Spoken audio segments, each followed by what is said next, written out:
बस्ती बसावे, फकीरों का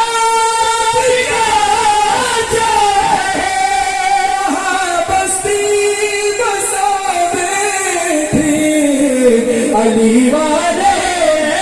अब देखिए पिछले साल ये जश्न अंदर हो रहा था, आज रोड पर हो रहा है।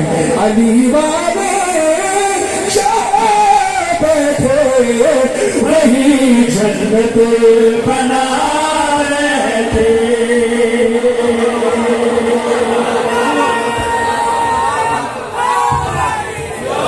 अली वाले इमाम बार का इसलिए मुकद्दस है, इसलिए मौला का जिक्र होता है, मौला से फिर आप बाहर सड़क पे कर रहे हैं तो सड़क कितनी देर मौला का जिक्र हो रहा है, उतनी देर ये मुकद्दस है। जहां भी मौला का जिक्र होता है बरोज़े हश्र वो जमीन गवाह बनकर उठती है और कहेगी मौला इसने तेरा जिक्र सड़क पे किया था, इसने तेरा जिक्र इस रोड पे किया था, इस इमाम बारगाह में किया था, इस घर में किया था, इस शॉप पे किया था। तो जिसका कीदा है जरा हाथ लगे बोले अली वाले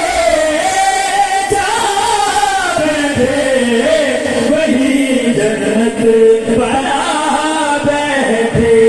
कोई मौसम कोई भी वक्त कोई भी इलाका हो जहाँ जिक्र अली छेड़ा वहाँ दीवाने आ बैठे।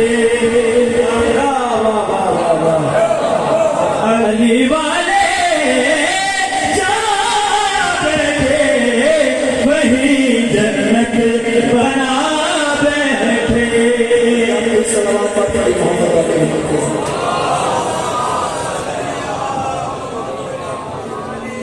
अब आप आमादा हो गए।